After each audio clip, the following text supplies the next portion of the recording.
যুবক তোমাদেরকে মিন করে বলি, নারীর পর্দার ওয়াজ জীবনে বহু শুনছো, এদিক তাকাও। আল্লাহর কাছে 3 শ্রেণীর পোশাক খুবই পছন্দের। কয় শ্রেণীর? একটা, তোমাদেরকে আমাদেরকে আদম সন্তানকে আল্লাহ 3 শ্রেণীর পোশাক দিয়েছে। কয় শ্রেণীর? একটা হলো লজ্জাস্থান ঢাকার, যেটা নরমাল প্রতিদিন পরি। আরেকটা হলো সাজের, যেমন আপনাদের সবার চাইতে আমার একটু সুন্দর লাগে না আজকে, কারণ এটা কিন্তু আমি প্রতিদিন পরি না, আজকে পড়ছি। কেন? কারণ আমি জান্নাতের বাগানে আসছি, জান্নাতের মেহমান হয়ে তো আসতে হবে। এটা হলো সৌন্দর্যের পোশাক, কিন্তু আমার এই পোশাকটাতে সৌন্দর্য আছে, তাকওয়াও আছে। 3 শ্রেণীর পোশাকের মধ্যে আল্লাহর কাছে সবচেয়ে পছন্দের পোশাক হলো তাকওয়ার পোশাক। লিবাসুত তাকওয়া যালিকা খায়র। আল্লাহর কাছে সবচেয়ে উত্তম পোশাক হলো তাকওয়ার পোশাক। এই তাকাও, সবচেয়ে উত্তম পোশাক তাকওয়ার পোশাক। আমার দিকে তাকাও। পুরুষের পর্দা উপর দিয়ে নাভি বরাবর থাকবে, কি বরাবর? নাভি বরাবর। আর নিচের দিয়ে থাকবে টাকনুর উপরে। এই কন্ডিশনে লুঙ্গি, প্যান্ট, পায়জামা, ট্রাউজার যেটাই পরো, এই কন্ডিশনে পোশাকটা পরা ফরজ। এর বাইরে পরা পোশাক পরলে এটা নাজায়েজ হয়ে যাবে। বুখারীতে আসছে, তুমি ইচ্ছে করে টাকনুর নিচে ঝুলাইয়া পোশাক পরবা, তোমার ঠিকানা হবে জাহান্নাম। আর সায়েন্টিফিকদের গবেষণায় আসছে, যেই পুরুষদের পোশাক থাকার কথা টাকনুর উপরে, যদি কোনো পুরুষের পোশাকটা টাকনুর নিচে চলে যায়, তাহলে তার যৌন শক্তি দিন দিন কমতে থাকবে, যৌবনে এফেক্ট আসবে। এটা সায়েন্টিফিকদের বক্তব্য। নাউজুবিল্লাহ বলেন না কেন? আর নারীদের পোশাক থাকার কথা একেবারে মাথা থেকে পা পর্যন্ত ঢাকা, এটা তাদের জন্য ফরজ। যদি কোনো নারী টাকনুর উপর নিচে না পড়ে, উপরে পড়ে, তাহলে তার যৌবন শুকাইতে থাকবে। নাউজুবিল্লাহ বলেন। এখানে সবচেয়ে বড় ভয়ঙ্কর খবর হলো, আমার নবীজি মসজিদে অবস্থান করছে, হঠাৎ করে এদিক তাকান, হঠাৎ করে একজন এসে নামাজের নিয়ত বাঁধলো। এদিক তাকান, হাদিস শরীফের মধ্যে আসছে, নবীজি বললেন তুমি ওযু করে আসো। তিনি ওযু করতে গেলেন, ওযু করে এসে তিনি আবার নামাজের নিয়ত বাঁধলেন। নবীজি বললেন তুমি ওযু করে আসো। তিনি আবার ওযু করতে গেলেন, ওযু করে এসে তিনি আবার নামাজের নিয়ত বাঁধলেন। নবীজি বললেন তুমি ওযু করে আসো। 3বার আরেকজন প্রশ্ন করলো, ইয়া রাসূলুল্লাহ, আপনি বারবার বলতেছেন ওযু করার জন্য, কেন গো নবী? আমার নবীজি বললেন, সে কিয়ামত পর্যন্ত নামাজ পড়তে পারবে, এই নামাজ দিয়ে আল্লাহ পর্যন্ত পৌঁছাতে পারবে না। তার কারণ হলো তার পোশাকটা টাকনুর নিচে। কারণ এটা ইমানদার পুরুষের জন্য জায়েজ নয়, জায়েজ নয়। কোরআন এবং হাদিস থেকে প্রমাণিত। হাদিস শরীফের মধ্যে এসেছে, রাসূল বলেছে 3 শ্রেণীর মানুষের সাথে আল্লাহ কোনো কথা বলবে না, দয়া করবে না, ক্ষমা করবে না। এর মধ্যে প্রথম হলো যারা অহংকার করে করে টাকনুর নিচে ঝুলিয়ে ঝুলিয়ে পোশাক পরে। 2 নাম্বার হলো যারা মানুষের উপকার করে সুযোগ বুঝে খোটা দেয়। 3 নাম্বার হলো যারা ব্যবসা করতে গিয়ে মিথ্যা কথা বলে কাস্টমার ঠকিয়ে টাকা উপার্জন করে। তাহলে এই টাকনুর নিচে ঝুলিয়ে পোশাক পরা যাবে? তবে হ্যাঁ, এখানে অপশন আছে। অনেকে কিন্তু টাকনুর উপরে রাখতে চায়, মাঝে মাঝে ঝুলে যায়, আবার সেটা উঠিয়ে ফেলে। আবু বকর প্রশ্ন করলেন, ইয়া রাসূলুল্লাহ, ইয়া হাবিবাল্লাহ, নবী গো, আমি তো পোশাক সম্পর্কে ভয়ঙ্কর তথ্য শুনতে পেলাম। ইয়া রাসূলুল্লাহ, সব সময় আমি আমার পোশাকটাকে টাকনুর উপরে রাখি, কিন্তু নবী গো, মনের অজান্তে চলে যায় টাকনুর নিচে। যখনই চলে যায় আমি এটাকে আবার টাকনুর উপরে উঠিয়ে ফেলি। নবী গো, আমি কি সাজার অন্তর্ভুক্ত হব? নবী বললেন, না না না, তুমি সাজার অন্তর্ভুক্ত হবে না। এই যে চলে গেল, এই যে তুমি উঠিয়ে ফেললা, এটার নামই হলো তাকওয়া। কি বুঝতে পেরেছেন? আরো জোরে। যুবক তোমরা এসো, আমি তোমাদেরকে বলি, একজন সামনের কাতারে জিন্স প্যান্ট পরে নামাজে রুকুতে যাবে, আর একজন পিছনের কাতারে রুকুটুকু না, নামাজের নিয়ত বাইন্ধ না, শুধু তার অবস্থা দেখবা। ওমা হাতারা বুঝেন নাই? আরে মিয়া, জিন্স প্যান্ট পরে যেই ছেলেগুলো নামাজ পড়তে যায়, রুকুতে যায়, পিছন দিক দিয়ে তার লজ্জাস্থান দেখা যায়। কথা বলেন না কেন? বল কইছিনি, লজ্জাস্থান দেখা যায়। যার লজ্জা নাই তার ঈমান নাই, যার লজ্জা নাই তার কি ঈমান নাই, যার লজ্জা নাই তার কি নাই। যেই পুরুষ পোশাক পরার পরেও তার লজ্জাস্থান দেখা যায়, সেই পুরুষ উলঙ্গ পুরুষ। যেই নারী পোশাক পরার পরেও তার লজ্জাস্থান দেখা যায়, সেই নারী উলঙ্গ নারী। আমার কথা কি বুঝতে পেরেছেন? আপনাকে বুঝে নিতে হবে, অত্যন্ত মারাত্মক। এই জন্য আপনাকে নামাজ পড়তে যাওয়ার আগে পোশাক ঠিক করতে হবে। কি করতে হবে? কি করতে হবে? উত্তম রূপে গোসল করতে হবে, লম্বা পাঞ্জাবি পরে নামাজে যেতে হবে, গায়ে সুগন্ধি লাগাইতে হবে, হাইটা গেলে যেন বুঝতে পারে যে কোনো নামাজি দিক দিয়ে হেঁটে গেছে। তুমি মিয়া চা দোকানে যেমনে থাকো, বাজারে যেমনে থাকো, নদীতে যেমনে থাকো, নামাজও তেমনি পড়তে যাও, তাহলে তোমাকে কে বলবে জান্নাতের মেহমান? এমানুদ্দিন ভাই দাঁড়ান, দেখেন তো, আরে কি সুন্দর দেখা যায় না? আমার কথা কয় না? আরে ভাই কথা বলো না কেন তোমরা? সুন্দর লাগে কিনা? নবীর সুন্নাতে ভরা। এই কর্নারম্যান, তুমি দাঁড়াও, ওইটার লগেরটা বেসলার লগেরটা পিছনেরটা, তুমি দাঁড়াও, এটারে সানসে সুন্দর লাগেনি? তোমার কথা বলে না, লাগে কি না? আপনি দাঁড়ান, এটারে দেখেন তো, সুন্দর লাগেনি? লাগেনি? এইরকম একটু ব্যতিক্রমী হয়ে যাবেন, তাহলে আপনি জান্নাতের মেহমান। কারণ আপনি যখন জান্নাতের বাগানে যান তখন ফেরেশতারা সিসি ক্যামেরা নিয়ে হাজির হয়ে যায়। পৃথিবীর সিসি ক্যামেরার ফুটেজ ভেঙে যায়, মুছে যায়, কিন্তু ওটা আর মুছবে না, ওটা ওপার পর্যন্ত রেখে দেওয়া হবে। ঠিক কিনা বলেন? আমার দিকে তাকান, আমার কথা কি বুঝতে পারছেন? আরো জোরে। তাহলে এই পোশাকের দিকে নজর দিবেন তো, পোশাকটা সুন্দর করে পরবা তো তোমরা, কি করা যাবে না? এই লজ্জিত পোশাক পরা। এখন তোমরা আমাকে প্রশ্ন করতে পারো, বলো হুজুর এই পোশাকটা তাইলে কে বানাইলো? এই পোশাক বানাইছে বেঈমান কাফেরেরা, যারা ফিলিস্তিনকে ধ্বংস করতেছে, আল আকসাকে ধ্বংস করার চেষ্টা করতেছে তারা। এখন বেঈমান কাফেররা তোমার বন্ধু না শত্রু? আমি তোমাদেরকে বলে দেই, আমাদের জন্য মেসওয়াক করতে হবে, সুস্থ থাকতে হলে মেসওয়াক করতে হবে। নবীজি বলেছে, আমার উম্মতের যদি কষ্ট না হতো তাহলে আমি প্রত্যেক নামাজের পূর্বে মেসওয়াক করার ঘোষণা দিতাম। কে হুজুর কন্যা কেন? আপনি ঠিক আছে না কইলে কি আর ইয়া করবো নি? আলহামদুলিল্লাহ বলেন আরো জোরে। কি করতে হবে? মেসওয়াক করতে হবে। দেখেন আমরা মেসওয়াক করতাম, কিন্তু আমাদের মেসওয়াককে গলা টিপে হত্যা করেছে বেঈমানরা ব্রাশ আবিষ্কার করে। আমরা আগে ফুরকানিয়া মাদ্রাসায় পড়েছি, আমাদের আজকে ফুরকানিয়া মাদ্রাসাগুলো মৃত্যুর মুখে। কেন? বেঈমানরা কৌশলে কিন্ডারগার্টেন ঢুকিয়ে দিয়েছে। ওমা বিশ্বাস কেবলা চলে আসছে, এই স্লোগান দেয় না কেন?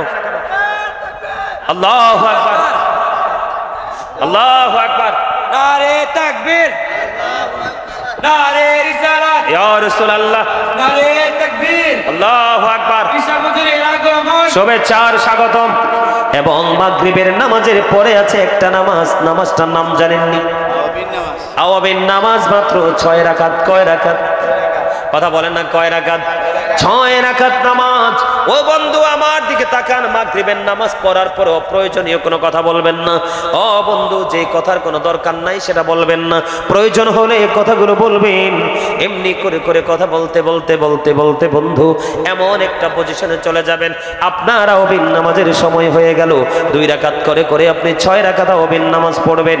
আমার রাসূল বলে দিয়েছেন, কেউ যদি একদিন মাত্র মাগরিবের নামাজের পড়ে নবীজির সিস্টেম অনুযায়ী 6 রাকাত আওয়াবিন নামাজ পড়ে, তার আমল নামায় 12 বছরের নফল ইবাদতের সওয়াব দেওয়া হয়। এবার আমি আপনাদেরকে বলি, আপনারা কমার্শিয়াল ডিজিটাল নামাজ পড়বেন না। জুম্মার নামাজ হলো, জুম্মার দিন হলো সাইয়্যিদুল আইয়াম, এটা শ্রেষ্ঠ দিন, কুরবানির ঈদের দিন, রোজার ঈদের দিনের চাইতেও দামি। আমার রাসূল বলেছেন, কেউ যদি জুম্মার নামাজ জুম্মার দিনে সবার আগে যদি কেউ মসজিদে যায়, যাইয়া সামনের কাতারে বসে তার আমল নামায় ওট সাদকার সওয়াব দেওয়া হবে। ও বন্ধু, সামনের কাতারে বসে বসে যত সুন্নাত নফল আছে, ফরজ নামাজ জামাত আছে, সবগুলো শেষ করে যখন তারা বাইরে চলে আসবে, সবার পরে তিনি মসজিদে, সবার আগে মসজিদে যাবে, সবার পরে তিনি মসজিদ থেকে বন্ধু বের হবে। সবার পরে যখন মসজিদ থেকে বের হবে, বের হওয়ার পরে বাড়ি যাইতে যতগুলো কদম লাগবে, প্রত্যেকটা কদমের বিনিময়ে বিনিময়ে তার আমল নামায় 1 বছরের নফল ইবাদতের সওয়াব দেওয়া হবে। আপনার যদি 50টা কদম লাগে, 50,000 বছর, 50 বছর কত বছর? 50টা কদম লাগলে 50 বছর, 100 কদম লাগলে 100 বছরের সওয়াব। আপনি যদি নবীর দেখানো পথে যদি পন্থায় যদি করতে পারেন, তাহলেই না আপনি নবীর প্রেমিক। আর আপনার জন্যই বরাদ্দ রেখেছে আমার আল্লাহ সকল নিয়ামত। কিন্তু এখন কথা হলো, যেটা বলতে চাইছিলাম, এখন কথা হলো, আমরা নামাজ পড়ার পরেও কিন্তু আমাদের অপরাধ শেষ। মিছা কথা ছাড়তে পারি না, অন্যায় ছাড়তে পারি না, অপরাধ ছাড়তে পারি না, জোর জুলুম ছাড়তে পারি না। পারি কি পারি? কথা বলেন। না পারার কারণ হলো, প্রথমত আমাদের পবিত্রতা নাই, ওমা কথা বলে না। দ্বিতীয়ত হলো আমাদের মানসিকতা স্থির নাই। তৃতীয়ত হলো আমাদের হৃদয়ে তাকওয়া মানে ভয় নাই। নামাজটা পড়তে হলে পড়ার মতো পড়তে হবে, এই মেন্টালিটি আমাদের নাই। আমাদের মধ্যে আছে জাস্ট ফর্মালিটি মেনটেন করা, সবাই গেছে আমিও যাই, এরকম না? বলছি এইরকম। তৃতীয়ত হলো, এখন সবচেয়ে বেশি নামাজ কবুল না হওয়ার কারণ হলো পোশাক। কে? আমি শুরুতে আগে পুরুষদেরকে দিয়ে শুরু করি, বিরক্ত হবেন? শেষ করে দিচ্ছি, রাত অনেক হয়েছে। রাত অনেক হলে কি হয়েছে? আর একটু ওয়াজ চলে সমস্যা আছে নেই?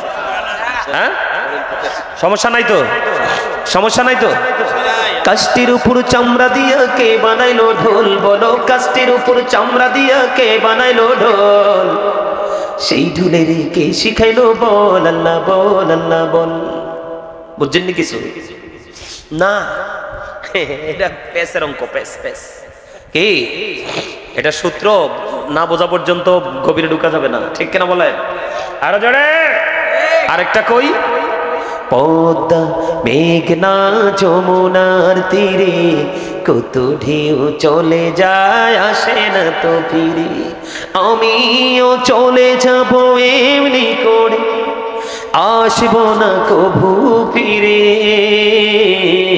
পদ্মা মেঘনা যমুনার তীরে কত ঢেউ চলে যায়, আসে না তো ফিরে। এবার একটা বুঝছেন নি? আবার একটা বুঝেন না? এটা বরণরে বুঝাইছি, এটাও বুঝেন নাই? বুঝতে পারছেন? আরেকটা কই, এটা বুঝেন দেখি। যখন তোমার কেউ ছিল না তখন ছিলাম আমি, এখন তোমার সব হয়েছে, পর হয়েছি আমি। যখন তোমার কেউ রবে না, রব শুধু আমি। আমার কাছে আসতে হবে, মনে রেখো তুমি। তোরা চাসনি কিছু, তোরা চাসনি কিছু কারো কাছে খোদার মদদ ছাড়া। অন্যের ওপর ভরসা ছেড়ে নিজের পায়ে দাঁড়া। এটা বুঝছেন নি কিছু? বুঝেন নাই? আপনি মরার পরে কিন্তু কেউ আপনারা বাজার করে পাঠাইতো না, মানে আপনার বাজারটাই আপনাকে করে যেতে হবে। এটাই হলো নিজের পায়ে দাঁড়ানোর কথা, ঠিক কিনা বলেন? আরেকটা কইতাম নি, পরীক্ষা করিতে শুধু বান্দার ঈমান, শয়তান পাঠিয়েছে মালিক সুবহান। দেখি বান্দা শয়তানের ধোকায় পড়িয়া, ঠিক থাকে কি যায় আমাকে ভুলিয়া। আপন কালাম বেঁচে পড়মিয়েছেন খোদা, আর বান্দা শয়তান থেকে থাকো জুদা। কে? এটা তো আরো সহজ, বুঝেন নাই? আল্লাহর প্রতি শহীদ যারা, উচ্চ তাদের শান। মহান খোদা করেন তাদের এমন জীবন দান। রুহু তাদের বানাইয়া সবুজ বরণ পাখি, জান্নাতুল ফিরদাউস বিছে দঞ্জে তনে রাখি। সেথায় থাকি খাই তাহারা জান্নাতি ফলমূল, উড়ে বেড়ায় রয় হামেশা খুশিতে মশগুল। মারহাবা কয় না কেন? আরে আরো জোরে কর না মারহাবা, আরো জোরে। আমরা দোয়া কবুলের একদম 100% জায়গায় আইছি। কথা কয় না কেন? রাত্রি দ্বীপ প্রহর পার হয়ে গেছে, আর এমনিতে আমিও মুসাফির, আমার সাথে যারা আইছে তারাও মুসাফির। হাত তুলতে দেরি, কবুল হইতে দেরি হবে।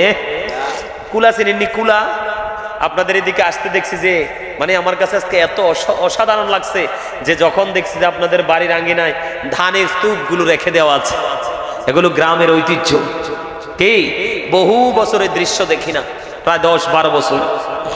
কেন বললাম? ধান যখন ঝাড়া দেয়, কুলাগুলো, সিডাগুলো কিন্তু সকালেই চলে যায়। চাচা ঠিক কইছি না? মহিলারা যখন কুলাটা বাড়ি দেয় কি হয়? সিডাগুলো সবার আগে চলে যায়। এরপরে যখন বাড়ি দেয় হালকা সিডা যেগুলো, এগুলো যায়। এরপরে যখন বাড়ি দেয় আরেকটু হালকা যেগুলো চলে যায়।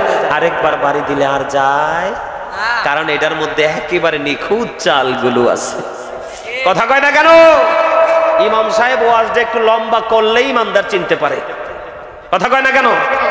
ইমানদার চিনার উপায় হলো ওয়াজটা লম্বা করা, কেরাতটা একটু লম্বা করে পড়া। মুনাফিকরা গলায় হুট দিব, আর ইমানদার মানে খারাপ লাগলো চাইপা ধরে রাখে। ও না, কোরআনের আওয়াজ অনেক মধুর, ঠিক কিনা বলেন? আরে জোরে ধরে কি ধরে না? এক্সাম্পল নাও বন্ধু, এটা দিয়ে আমি পরে পোশাকে ঢুকবো। আমার মনে হয়েছে বন্ধু, এদিকে তাকান, এদিকে তাকান। ইমাম বুখারী যখন তিনি নামাজে দাঁড়ালেন, ওনাকে বিষাক্ত পোকা জুব্বার ভিতরে ঢুকে ওনাকে কামড়াতে শুরু করলেন। কিন্তু ইমাম বুখারী নামাজ ছেড়ে দেয় না, নামাজ ছেড়ে দেয় না। নামাজ শেষ হওয়ার পরে বন্ধু এবার একটা ছাত্রকে ডাক দিলেন। ডেকে এনে বললেন, বাবা আমার জুব্বাটা উঠাইয়া দেখো, আমার জুব্বার ভিতরে কি। এবার চাইয়া দেখলেন, একটা নয়, দুইটা নয়, 10টা কামড় দিয়েছে ভেঙ্গুল পোকা। ভেঙ্গুল চিনেননি? মাটিতে বাসা বনে, এত ভয়ঙ্কর, কয়েক হাত নিচে গিয়েও মানুষকে সবল দিতে জানে। আমার চোখের সামনে আজ থেকে বন্ধু 10 থেকে 15 বছর আগে আমার পাশের গ্রামে ভেঙুল পোকার কামড়ে একজন বৃদ্ধা মহিলা 10 থেকে 15 মিনিট বা আধা ঘন্টার মধ্যেই তিনি নেই। ইন্না লিল্লাহি ওয়া ইন্না ইলাইহি রাজিউন। এইরকম 10টা বেঙ্গল পোকা ইমাম বুখারীর পিঠে কামড় দিল নামাজরত অবস্থায়। ছাত্র জামাটা উঠাইয়া দেখে, হুজুর, হুজুর গো, আপনি কেমন করে নামাজ চালিয়ে গেছেন গো? ওই বিষাক্ত পোকা একটা দুইটা নয়, 10টা কামড় দিয়েছে। একটা কামড় দিলেই সহ্য করার কথা না। এবার ইমাম বুখারী একটা ডাক দিয়ে বললেন, বাবা গো, বাবা, আমি যখন নামাজে দাঁড়িয়ে কোরআন তেলাওয়াত শুরু করলাম, কোরআন আমার হৃদয়কে এমন ভাবে ছুঁয়ে নিয়েছে, আমি আমার মালিকের প্রেমে এমন মুগ্ধ হয়েছি রে, আমার কাছে ওই মধুর চাইতে পোকার বিষ বেশি বড় মনে হয় না। আর আপনারা আমার মশা বইলে কামড় দেওয়া লাগে না, বইলে টের পাই কত আমরা কত মনোযোগী নামাজে, ঠিক না বলেন? আরো জোরে, আরো জোরে কন্যা। মসজিদে পড়লে আজান সবার আগে যায়, নামাজ শেষে বাইরে এসে সুদের টাকা খায়। আমরা সেই মার্কা মুসল্লি, ঠিক না বে? ঠিক। আরো জোরে, আরো জোরে। নামাজের ভিতরে তোমায় মশাই কামড় দিলে, মশা তুমি আগে মারো রুকু সেজদা ফেলে। নামাজে হইল না রে তোর, নামাজের লইলি না খবর। এই কারণে নামাজ পড়াও আমরা হেদায়াত। আর এখনকার ফলাফাইন হুদ্দা ফুঙ্গট। কেন ফুঙ্গট কই জানেননি? এবার আমার দিকে তাকান। আমি বানাইয়া কথা বলার অভ্যাস নাই, যেহেতু রাত অনেক হয়েছে, আপনাদের মধ্যে ক্লান্তি আসতে পারে, এই জন্য একটু ব্যতিক্রম ভাষায় কিছু কথা বললাম ওয়াজের বাইরে। আরেকজন আইছে, কইতে কই হুজুর টাইম শেষ।